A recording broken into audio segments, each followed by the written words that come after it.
Cricket ஃபேன்ஸுக்கு வணக்கம். IPL 2024க்கு அப்புறம் ஓய்வு பெறக்கூடிய வீரர்கள் யாரா இருக்கக்கூடும் நல்லா ஞாபகம் வச்சுக்கோங்க. இது ஜஸ்ட் ப்ரெடிக்ஷன் தான், 100% ஃபாராவும் கிடையாது. அப்படி எந்த இன்ஃபர்மேஷனும் வரல. பட் இருந்தாலும் இதெல்லாம் நடக்கிறதுக்கு வாய்ப்பு இருக்கு அப்படிங்கிறத நம்ம இந்த இடத்துல பார்க்கணும். அதுக்கான தெளிவான ரீசன் என்ன, நான் ஏன் இவங்களெல்லாம் சூஸ் பண்ணேன் அப்படிங்கிறதும் இந்த வீடியோவில் இருக்கு. சரி வாங்க வீடியோக்குள்ள போகலாம். So first of all IPL 2024க்கான ஆக்ஷன் அப்படிங்கிறதும் சூப்பராக நடந்து முடிஞ்சு, எல்லா டீமுமே சூப்பராக பண்ணாங்க. ஆர்சிபியை பொறுத்த வரைக்கும் ஸோ ரொம்ப மோசமாக போயிட்டு இருந்துச்சு. ஃபைனலில் ஃபர்கூசன் அண்ட் டாம் கரனை ஒரு நல்ல பிரைஸுக்கு எடுத்ததுனால பார்த்தோம் அப்படின்னா ஓரளவுக்கு டீசெண்டாக இருக்காங்க அப்படிங்கிறதையும் மாற்றம் கிடையாது. ஸோ இன்னும் நல்லா பண்ணியிருக்கலாம் ஆர்சிபி. அதை நல்லா பண்ணியிருந்தாங்கன்னா ஸ்வாரா இந்த வருஷம் வந்துட்டு எப்படியோ வந்துருவாங்கன்னு சொல்ல முடியும். ஆனால் இப்போ இருக்க ஸ்குவாடை பற்றி பார்க்கும்போது பேட்டிங் சூப்பராக இருக்குது, ஆனால் அதுக்கு தகுந்த பவுலிங் இல்லை அப்படின்னு தான் சொன்னோம். ஸோ எப்படியோ அடிச்சு பிடிச்சி செமிஃபைனல் வந்துட்டாங்கன்னா ஸோ அதுக்கப்புறம் லக் ஃபேக்டர் காரணமாக வின் பண்ணுறதுக்கான சான்ஸ் அப்படிங்கிறது ஹைலி பாசிபிள். சரி ஓகே, இதெல்லாமே ஒரு பக்கம் இருக்கட்டும். இது முடிஞ்சதுக்கப்புறம் இந்த ஐபிஎல்லோட ஓய்வு பெறக்கூடிய பிளேயர்ஸ் எல்லாம் யார் யார் அப்படிங்கிறத இந்த வீடியோவில் பார்க்கலாம். ஸோ ஃபர்ஸ்ட் ஆஃப் ஆல் எல்லாருக்குமே தெரியும் 42 இயர்ஸ் ஓல்டு நம்மளுடைய ராஞ்சியில் இருக்கக்கூடிய ஜார்க்கண்டில் இருக்கக்கூடிய ஒரு ஃபார்மர் அப்படின்னு தான் சொன்னோம். வேற யாரும் கிடையாது, MS தோனி அவர்கள் தான். ஸோ அவரை பொறுத்த வரைக்கும் ஸோ கண்டிப்பாக இந்த வருஷம் தான் லாஸ்ட் இயர். ஸோ இதை தான் ஒரு 3 வருஷமாக சொல்லிட்டு இருக்காங்க அப்படின்னா கூட இந்த வருஷம் கன்ஃபார்ம் லாஸ்ட் இயர். பிகாஸ் அடுத்த வருஷம் மெகா ஆக்ஷன். தோனியை பொறுத்த வரைக்கும் ஆல்ரெடி சொல்லிட்டாரு. போன வருஷமே ரீடைன் பண்ணும்போது என்ன ரீடைன் பண்ணாதீங்க, முதல்ல ஜடேஜாவை ரீடைன் பண்ணுங்க, அவங்க தான் வந்துட்டு உனக்கு 10 வருஷத்துக்கு டீமில் ஆட போகிறான். ஸோ என்னை விட அவனுக்கு தான் வந்துட்டு வேல்யூ அதிகமாக இருக்கணும். ஜடேஜாக்கு 16 கோடி ரீடைன் பண்ணுங்க, ஏன்னா வெறும் 12 கோடிக்கு ரீடைன் பண்ணுங்க, அவனை விட 4 கோடி கம்மியாக பண்ணாலும் ஓகேங்கிற மாதிரி அவருடைய வேல்யூவை இறக்கி ரீடைன் பண்ணாரு.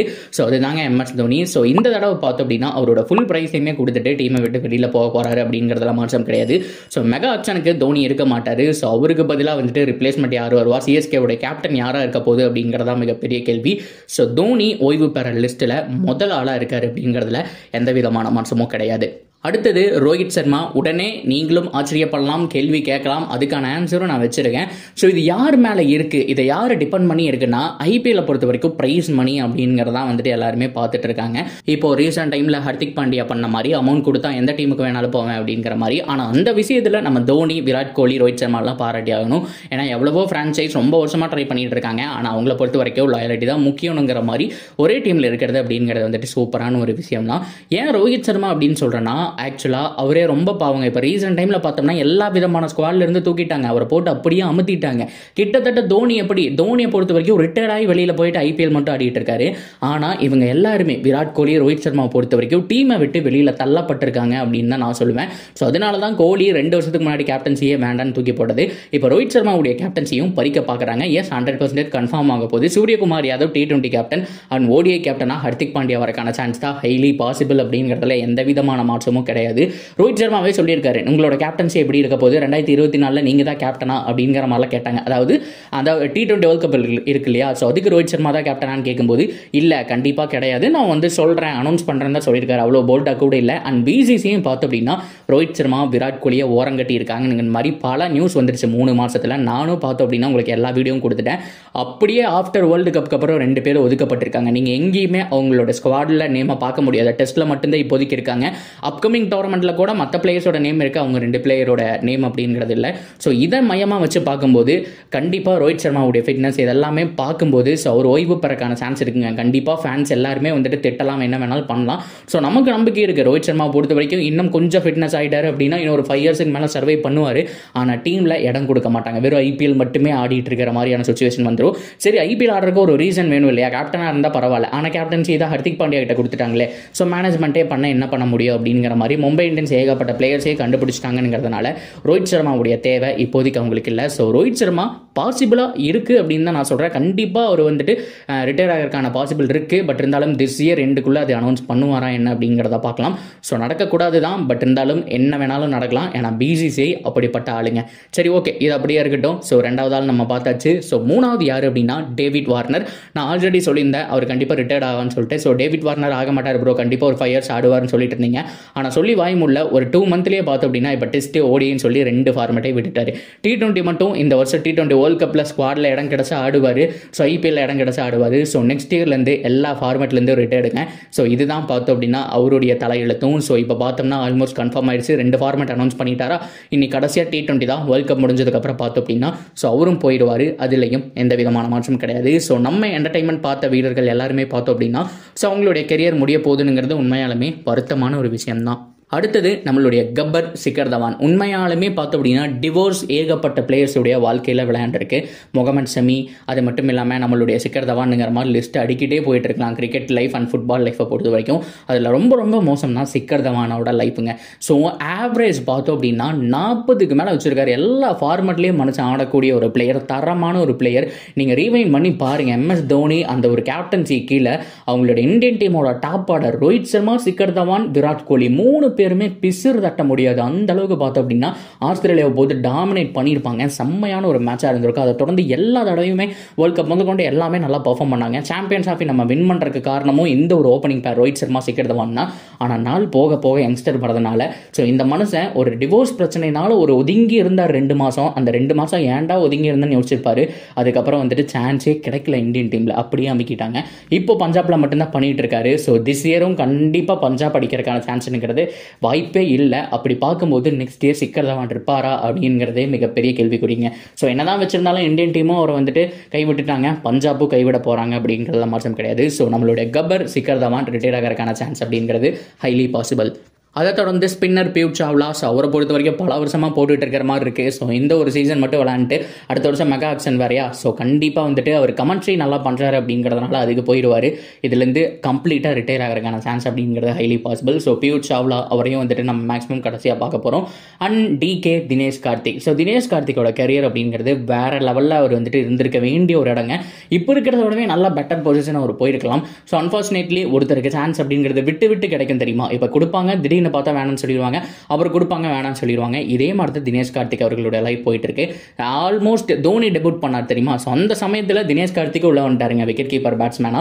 ஸோ தோனி வந்துட்டு செம்மையாக பர்ஃபார்ம் பண்ணதுனால 2 பிளேயருக்கு வாய்ப்பு அப்படிங்கிறது வந்துட்டு லைட்டாக மறுக்கப்பட்டுச்சு. ஒன்று வந்துட்டு சாகா அண்ட் இன்னொன்று தினேஷ் கார்த்திக். அப்படியே இருந்தாலும் அவங்களுக்கு இந்தியன் டீம் எல்லாத்துலேயுமே இடம் கிடைச்சிது. அவங்களோட சான்ஸ் ப்ரூவ் பண்ணிகிட்டே இருந்தாங்க. இருந்தாலும் கன்சிஸ்டண்டாக டீமில் இடம் கிடைக்கல. அப்புறம் இடையில திடீர்னு ஒரு தடவை உள்ளே வந்தாங்க. RCBயில் நல்லா பண்ணதுக்கப்புறம் மறுபடியும் உள்ளே வந்தார், வெளியில் போனார். கமெண்ட்ரி நல்லா பண்ணதுக்கப்புறம் பார்த்தோம் அப்படின்னா வெளியில் வந்தார், உள்ளே போனார்.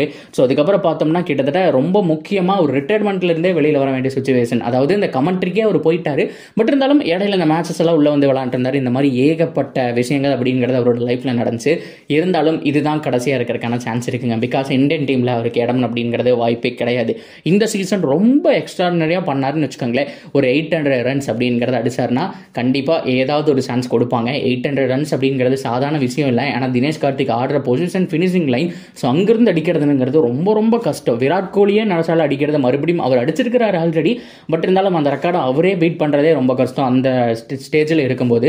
அண்ட் தினேஷ் கார்த்திக் என்னதான் ஒரு புஷ் பண்ணாலும் மிடில் ஆர்டரில் ஆர்டருக்கு ரிங்கு சிங் அப்படின்னு சொல்லிட்டு யங்ஸ்டர்ஸ் நிறைய பேர் வந்துட்டாங்கிறதுனால தினேஷ் கார்த்திகோட கெரியர் மெகா ஆக்ஷனுக்கு முன்னாடி முடிய போகுது அப்படிங்கிறது தான் ஸோ என்னுடைய கருத்தாக இருக்குது. அண்ட் ஃபைனலாக எல்லாருமே கமெண்ட்டில் என்னை திட்ட ரெடியாக இருங்க, விராட் கோலி அப்படின்னு தான் நான் சொல்லுவேன். ஸோ ஏன் அப்படிங்கிற கேள்வி என்கிட்ட கேட்கறதுக்கு முன்னாடி நீங்கள் BCCI கிட்ட தான் கேட்கணும். அவங்கள பொறுத்த வரைக்கும் ஒரு சின்ன ஃபார்மில் அவர் யூஸ் பண்ணுறாங்க. அதாவது நீ நல்லா பர்ஃபார்ம் பண்ணியா உன்னை வந்துட்டு அடுத்த தடவை நாங்கள் ரீட்டைன் பண்ணுவோம், அப்படி பண்ணலையா வெளியில் குறை வச்சிருவானுங்கிற விஷயம் தான். இதனால தான் பார்த்தோம்னா ஒரு பிளேயருக்கு கன்சிஸ்டண்ட்டாக சான்ஸ் அப்படிங்கிறது கிடைக்க மாட்டேங்குது. ஸோ எல்லாருமே இப்போ வராங்க திடீர்னு போயிடுறாங்க அப்படிங்கிறதுக்கான காரணம் தான். ஆனால் விராட் கோலியை பொறுத்த வரைக்கும் அவர் என்னதான் நல்லா பர்ஃபார்ம் பண்ணி என்னதான் டெஸ்ட்லாம் பார்த்தோம்னா அவரோட கேப்டன்சி அடிச்சுக்கவே முடியாது. அப்படியே இருந்தப்போ கூட BCCI ப்ரெஷர் பண்ணி ஒரு ஃபைனல் ஒன்றுமே அடிக்கலையன்னு ப்ரெஷர் பண்ணி அவர் ஒரு டைமில் கடுப்பானாருங்க. 2019, 21 இந்த ஒரு கேப் அந்த கோவிட்டுக்கு அப்புறமும் முன்னாடியும் வந்துட்டு பயங்கரமாக அவருக்கு மென்டல் ப்ரெஷர் இருந்துச்சு. அதனால தான் அவருடைய ஃபார்மும் போச்சு, கேப்டன்சி விட்டார், சொத்த மோசமாகவே ஆயிட்டாருன்னு சொல்லும்போது திடீர்னு ஒரு ஃபயர் கொடுத்தாங்க. ஸோ உள்ளே வந்தாங்க. இப்போவும் RCBக்கு வந்துட்டு இடையில கேப்டன்சி பண்ணாரு. இல்லை ஃபேப் டு பிளஸி நீயே பண்ணு அப்படிங்கிற மாதிரி ஃபேப் கிட்டேயே அவர் மறுபடியும் கொடுத்துட்டாரு. ஸோ அந்த அளவுக்கு தான் அவருடைய மைண்ட் செட் இருக்குது. ஸோ இந்த வருஷம் நான் சொல்லியிருந்தேன், கரெக்டாக ப்ரெடிக்ட் பண்ணி சொல்லியிருந்தேன். ஆனால் நிறைய பேர் நம்பலை. என்ன சொல்லியிருந்தேன் அப்படின்னா, சப்போஸ் இந்தியா வேர்ல்ட் கப் அடிக்கல அப்படின்னா ரோஹித் சர்மா, விராட் கோலியை BCCI ட்ரீட் பண்ணுறதே வேற மாதிரி இருக்கும். ஸோ கண்டிப்பாக பார்த்தோம்னா அவங்க நினைக்கிற மாதிரி ஸ்குவாட்லலாம் இடம் தர மாட்டாங்க. ஸோ அப்படியே ஒதுக்குவாங்க. ஸோ ஃபைனலாக மென்டல் ப்ரெஷருக்கு உள்ளாகி அவங்களே ரிட்டையர்மெண்ட் அனௌன்ஸ் பண்ணிடுவாங்கங்கிற மாதிரி நான் சொல்லியிருந்தேன். ஸோ கிட்டத்தட்ட அதே மாதிரி தாங்க நடந்திருக்கு. ரோஹித் என்னதான் இந்த மேட்ச் கிட்டத்தட்ட ஒரு 11 மேட்ச் வேர்ல்ட் கப்பில் நடந்துச்சா, 10 மேட்ச் நல்லா பண்ணாங்க, ஃபைனலில் தோத்துட்டாங்க. ஆனால் அப்ரிஷியேட் அப்படிங்கிறத பண்ண மாட்டாங்க, போனால் போகுதுன்னு சொல்லிட்டு இப்போ ரோஹித் சர்மா, விராட் கோலிக்கான இடம் அப்படிங்கிறது மறுக்கப்படுது. T20 வேர்ல்ட் கப் தான் ஃபைனல். ஸோ இந்த வருஷம் ஐபிஎல்லும் பார்த்தோம் அப்படின்னா மெகா ஆக்ஷனுக்கு முன்னாடிங்கிறதுனால ஸோ விராட் கோலி எப்போ வேணாலும் என்ன டிசிஷன் வேணாலும் எடுப்பாருங்க. ஸோ அவர் வந்துட்டு நம்மளால எதுவும் சொல்ல முடியாது. அவர் எடுக்கிறதான் திடீர்னு கேப்டன்சி ரிசைன் பண்ண மாதிரி என்ன வேணாலும் நடக்கலாம். ஸோ ரசிகர்கள் நம்ம நினைக்கலாம் அவர் வந்துட்டு கிட்டத்தட்ட வாக்கிங் ஸ்டிக் வச்சுட்டு கூட நடக்கிற அளவுக்கு நம்ம யோசிச்சு பார்க்கலாம். 50 வயசு ஆனால் நீ ஆடுப்பா நான் பார்க்குறேங்கிற மாதிரி. பட் இருந்தாலும் டீம் மேனேஜ்மெண்ட் அதெல்லாம் வந்துட்டு முடிவு பண்ணுறதுல தான் கையே இருக்குது அப்படிங்கிறதுலையும் எந்த விதமான மாற்றமும் இல்லை.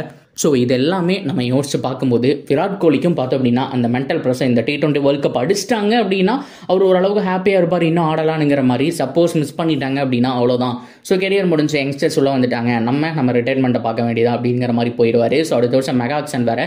ஸோ ஆர்சிபி மேலே மிகப்பெரிய லவ் வச்சிருக்காரு. ஸோ அவருடைய ப்ரைஸ் டேக் மணியை கொடுத்து கூட நல்ல பிளேயர்ஸை உள்ளே கொண்டு வரக்கான சான்ஸ் இருக்குது. என்ன முடிவு எடுப்பாருன்னு தெரியல கைஸ். கண்டிப்பாக நான் சொல்கிறேன் இந்த 2024 முடியும் போது ஏகப்பட்ட ஹார்ட் பிரேக் இருக்கும் அப்படிங்கிறதுல எந்த மாற்றம் கிடையாது. ஸோ ஃபைனலாக சிரிப்பின் அரசன் நம்மளுடைய கேன் வில்லியம்சன், இவரை பற்றி பேசாமல் இருக்க முடியாதுங்க. ஸோ இவரும் பாவம், நீங்கள் ஏகப்பட்ட பிளேயர்ஸை பற்றி பேசுகிறோம், ஆனால் ரொம்ப ரொம்ப அண்டர் ரேட்டட் ஜெம்முங்க. எப்படி ஒரு ஏபடி வில்லியர்ஸோ அந்த மாதிரி நாட்டுக்காக உயிரையே கொடுக்குற பிளேயர், ஒரு டிராஃபினா அடிச்சிட மாட்டேனாடா அப்படிங்கிற மாதிரி ஏங்கிட்டு இருக்கக்கூடிய ஒரு பிளேயர். என்னதான் ஆப்போசிட் டீம் ஏமாத்தியே ஜெயிச்சாலும் ரொம்ப கஷ்டப்பட்டால் கூட அப்படியே சிரிச்சுட்டே இருக்கக்கூடிய ஒரு நல்ல மனிதருங்க. அவருக்கு ஒரு டிராஃபியை தொட்டு பார்க்க முடியல. டெஸ்ட் மேட்ச் வின் பண்ணிட்டாரு, உண்மையாலுமே பாராட்டணும். பட் இருந்தாலும் அந்த T20 வேர்ல்ட் கப் இல்லைன்னா ஓடிஐ வேர்ல்ட் கப் அவர் தொட்டு பார்த்துட மாட்டாராங்கிற ஒரு விஷயம் தான். மேபி அவர் ஆடுற கடைசி T20 லீக் டோர்னமெண்ட் இந்த வருஷம் தான். ஐபிஎல் ஒன்று குஜராத் டைட்டன்ஸ்க்காக. ஸோ அதுலேயே கேப்டன்சி கொடுத்துருக்கலாம், கில் கிட்ட கொடுத்துட்டாங்க. ஸோ இன்னொரு விஷயம் இந்த ஒரு T20 வேர்ல்ட் கப். ஸோ இதுக்கப்புறம் கேன் வில்லியம்சனையும் நம்ம பார்க்க முடியாது.